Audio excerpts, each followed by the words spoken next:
Bismillahirrahmanirrahim. Assalamualaikum warahmatullahi wabarakatuh. Nama saya Wan Nurfilza Fasiha binti Wan Ismail dan pada hari ini saya akan membentangkan tajuk Meneguhkan Legasi Hadis, jawapan kepada kekeliruan dan kepentingannya dalam Islam. Ini bagi menjawab soalan bahagian A. Pembentangan ini adalah bagi memenuhi tugasan kursus PIMK 3253 iaitu pengajian hadis. Pensyarah penasihat bagi kursus ini ialah Dr. Muhammad Fuad bin Abdul Malik. Sebagai permulaan, izinkan saya kongsikan terlebih dahulu objektif pembentangan ini agar kita dapat memahami hala tuju perbincangan dengan lebih jelas. Di antara objektif pembentangan ini ialah menjelaskan salah faham umum berkaitan autoriti riwayat sahabat radhiyallahu anhu dan periwayatan hadis dengan maksud. Dan seterusnya juga saya akan menyatakan kepentingan penjagaan hadis dari sudut keagamaan dan juga nilai. Seterusnya, kita akan masuk kepada bahagian utama pembentangan ini iaitu menjawab beberapa salah faham yang sering timbul dalam ilmu hadis. Salah faham ini bukan sahaja memberi kesan terhadap kefahaman masyarakat terhadap sumber Islam yang sahih, malah boleh membuka ruang kepada penolakan hadis secara halus. Maka, dua isu utama yang saya akan fokuskan ialah autoriti riwayat sahabat radhiyallahu anhu dan periwayatan hadis secara makna. Kita mulakan dengan isu yang pertama iaitu autoriti riwayat sahabat radhiyallahu anhu. Sebelum kita meneliti dengan lebih mendalam, mari kita lihat dulu makna sahabat yang sebenar. Menurut Imam Al-Bukhari, sahabat ialah sesiapa sahaja yang bersahabat dengan Nabi Muhammad SAW ataupun melihatnya dalam kalangan orang Islam. Berdasarkan ta'arif ini, sahabat ni termasuklah sesiapa sahaja yang melihat Rasulullah SAW dan tidak disyaratkan lama persahabatan itu dengan Nabi Muhammad SAW. Manakala menurut Al-Hafiz Ibnu Hajar pula, sahabat ialah sesiapa sahaja yang bertemu dengan Nabi Muhammad SAW serta beriman dengannya dan mati dalam keadaan Islam. Sebahagian pihak meragui kebolehan para sahabat kerana menganggap mereka hanyalah manusia biasa yang mungkin melakukan kesilapan atau lupa. Pandangan ini telah menimbulkan kekeliruan dan membawa kepada penolakan terhadap sebahagian besar hadis. Oleh itu, saya akan kemukakan beberapa hujah yang membuktikan bahawa para sahabat adalah perawi yang diyakini dan diterima oleh Al-Quran, hadis dan para ulama. Yang pertama, mari kita lihat kedudukan sahabat menurut Al-Quran. Di dalam Al-Quran ada dinyatakan bahawa Allah Subhanahu Wa Taala meredai para sahabat dan menyediakan bagi mereka syurga-syurga yang mengalir di bawahnya sungai-sungai. Dalil pertama yang saya ingin kemukakan ialah daripada surah At-Taubah ayat yang ke-100 di mana Allah Subhanahu Wa Taala berfirman, "Was-sabiquna al-awwaluna minal muhajirin wal ansar walladzina ittaba'uuhum biihsan radhiyallahu anhum wa radu an wa a'adda lahum jannatin tajri min tahtiha al-anhar khalidina fiha abada dzalikal fawzul 'azim." Yang bermaksud orang-orang yang terdahulu lagi yang pertama-tama masuk Islam di antara orang-orang muhajirin dan ansar dan orang-orang yang mengikuti mereka dengan baik, Allah redha kepada mereka dan mereka pun redha kepadanya. Allah menyediakan bagi mereka syurga-syurga yang mengalir sungai-sungai di bawahnya. Mereka kekal di dalamnya selama-lamanya. Itulah kemenangan yang agung. Ayat ini menunjukkan bahawa para sahabat bukan sahaja disanjung, malah diiktiraf dan dirahmati oleh Allah Subhanahu Wa Taala kerana keimanan dan pengorbanan mereka dalam menegakkan Islam. Seterusnya, kita lihat pula dari sudut periwayatan sebab turunnya ayat Al-Quran, iaitu Asbabun Nuzul. Berdasarkan satu kajian dalam jurnal At-Turath 2021 oleh Muhammad Nazri bin Ahmad dan Muhammad Sabri bin Yusuf, dinyatakan bahawa riwayat para sahabat mengenai sebab penurunan ayat adalah dihukumkan sebagai hadis marfu', iaitu hadis yang disandarkan terus kepada Nabi Muhammad SAW. Ini kerana para sahabat menyaksikan sendiri peristiwa yang berlaku ketika wahyu diturunkan dan mereka menyampaikan konteks ayat itu dengan penuh amanah. Menurut Imam Al-Hakim, sebagaimana dipetik dalam jurnal tersebut, tafsiran sahabat yang menyaksikan penurunan wahyu adalah dihukumkan marfu'. Ini menunjukkan bahawa riwayat sahabat dalam hal-hal yang mereka alami sendiri yang tidak mungkin datang dari ijtihad akal semata-mata wajib diterima oleh semua mufassir dan ahli hadis. Selain Al-Quran, kita dapati banyak hadis sahih yang menyokong keutamaan sahabat sebagai perawi yang adil dan boleh dipercayai. Contohnya, Nabi Muhammad SAW bersabda, "Khairun nas qarni, thumma alladhina yalunahum, thumma alladhina yalunahum." Maksudnya, sebaik-baik manusia adalah kurunku, kemudian kurun selepas daripada mereka dan kemudian kurun selepas daripada mereka. Riwayat Al-Bukhari.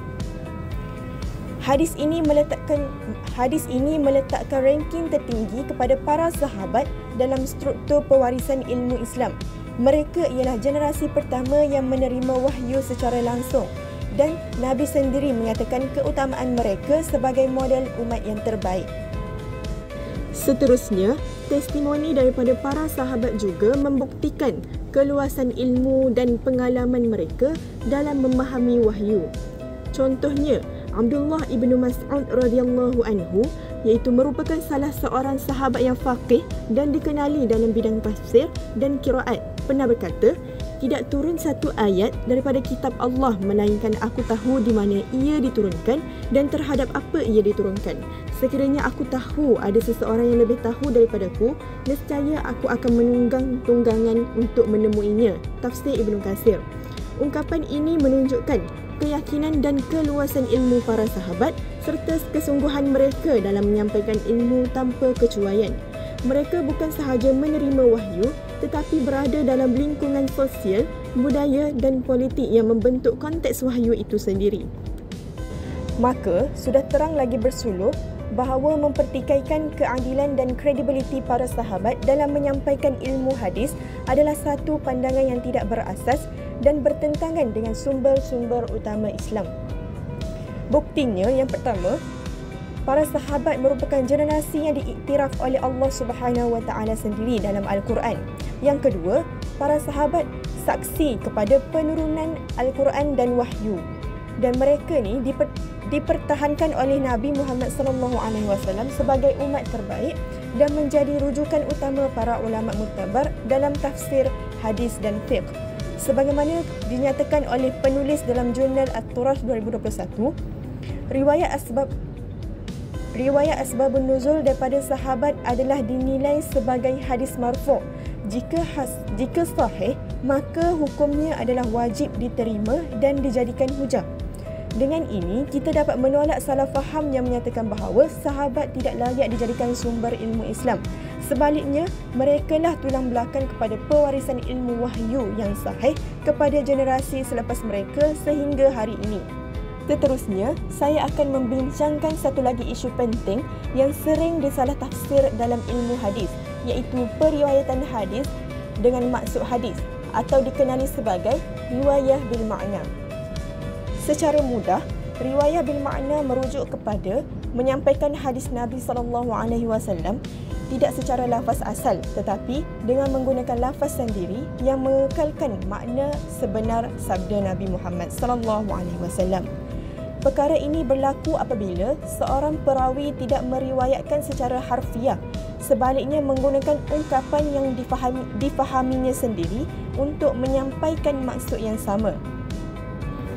Amalan ini telah berlaku sejak zaman sahabat, namun menjadi isu apabila timbul pandangan bahawa sebarang perubahan lafaz dianggap mencacatkan kesahihan hadis. Pandangan tersebut tidak selari dengan pendirian jumhur ulama yang membenarkan periwayatan secara makna dengan syarat-syarat tertentu. Sekarang, mari kita lihat pandangan para ulama berkaitan isu ini. Sebahagian sahabat seperti Umar Al-Khattab, Ibnu Umar dan Zaid Ibnu Al-Arqam menolak periwayatan bil makna kerana bimbang terhadap perubahan makna asal hadis. Namun begitu, sahabat lain seperti Ibnu Mas'ud, Abu Ad-Darda, Anas Ibnu Malik dan Aisyah radhiyallahu anhu membenarkannya dengan syarat makna tidak berubah dan perawi memahami maksud sebenar. Manakala majoriti jumhur ulama membenarkan periwayatan secara makna asalkan ia memenuhi beberapa syarat ketat seperti perawi mempunyai penguasaan yang baik terhadap bahasa Arab dan konteks ucapan Nabi Muhammad SAW. Yang kedua, lafaz yang disampaikan tidak berkaitan dengan bacaan ibadah seperti zikir, doa atau azan yang memerlukan ketepatan. Yang ketiga, tidak dilakukan dengan sengaja untuk mengubah gaya atau menambah-nambah isi. Dan yang terakhir, jika perawi ragu, dia perlu menambahkan lafaz seperti au kama qala Nabi sallallahu alaihi wasallam, yang bermaksud atau sebagaimana Nabi sabdakan. Contohnya, hadis Al-Bara' ibnu Azib menunjukkan bahawa Nabi Muhammad sallallahu alaihi wasallam membetulkan lafaz doa apabila ada sahabat menggantikan perkataan Nabi dengan Rasul. Ini menunjukkan dalam situasi tertentu dan ketelitian lafaz adalah penting. Namun, terdapat juga hadis yang menunjukkan Nabi Muhammad SAW membenarkan penyampaian maksud asalkan tidak mengubah hukum. Seperti dalam sabda Nabi Muhammad SAW, atau kama qala Nabi SAW, jika kamu tidak menghalalkan yang haram dan tidak mengharamkan yang halal, maka tidak mengapa. Edi Safri 1991. Ini membuktikan bahawa jika makna tidak berubah dan hukum tidak terjejas, maka penyampaian secara makna dibenarkan. Maka sudah terang bahawa periwayatan bil makna tidak membawa kepada kecacatan hadis lagi mana syarat-syaratnya dipenuhi. Salah faham yang menyatakan semua hadis mesti disampaikan secara literal adalah tidak tepat dan bertentangan dengan amalan generasi awal umat Islam. Dalam dunia yang dipenuhi dengan maklumat yang tidak disaring hari ini, memahami konsep ini sangat penting supaya kita dapat menyaring hadis dengan ilmu, mencegah penyebaran hadis palsu atau yang dimanipulasi maksudnya, dan mengekalkan keaslian ajaran Islam sebagaimana disampaikan oleh Rasulullah SAW. Seterusnya, mari kita lihat kepentingan menjaga ilmu hadis dari dua sudut utama, iaitu keagamaan dan nilai. Mari kita lihat dari sudut keagamaan terlebih dahulu. Yang pertama, ilmu hadis amat penting kerana ia memastikan keaslian ajaran Islam yang disampaikan kepada kita. Sebagaimana kita tahu, hadis merupakan sumber kedua selepas Al-Quran yang memberikan penjelasan lanjut tentang ajaran Islam. Setiap amalan perlu disesuaikan dengan ajaran Rasulullah SAW agar tidak terpesong dari ajaran yang sebenar. Hadis yang sahih memelihara kesucian ajaran Islam dan membanteras penyebaran ajaran palsu yang boleh merosakkan umat. Sebagaimana sabda Nabi Muhammad SAW, sesungguhnya aku telah meninggalkan kepada kamu dua perkara.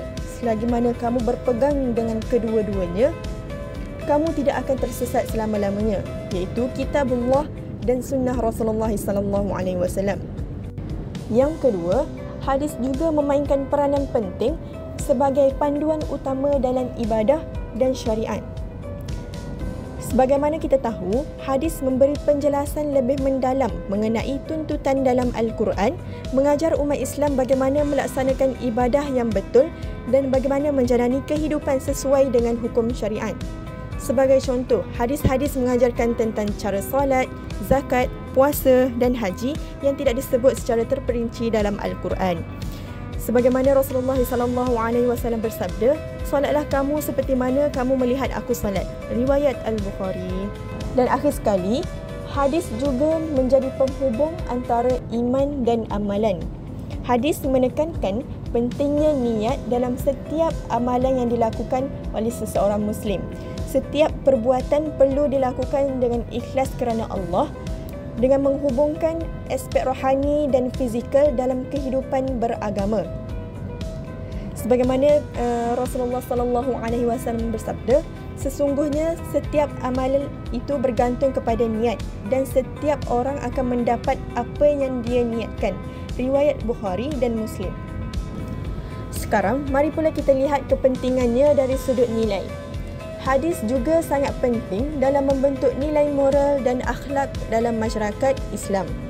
Hadis menjadi sumber utama dalam membentuk akhlak dan nilai moral umat Islam.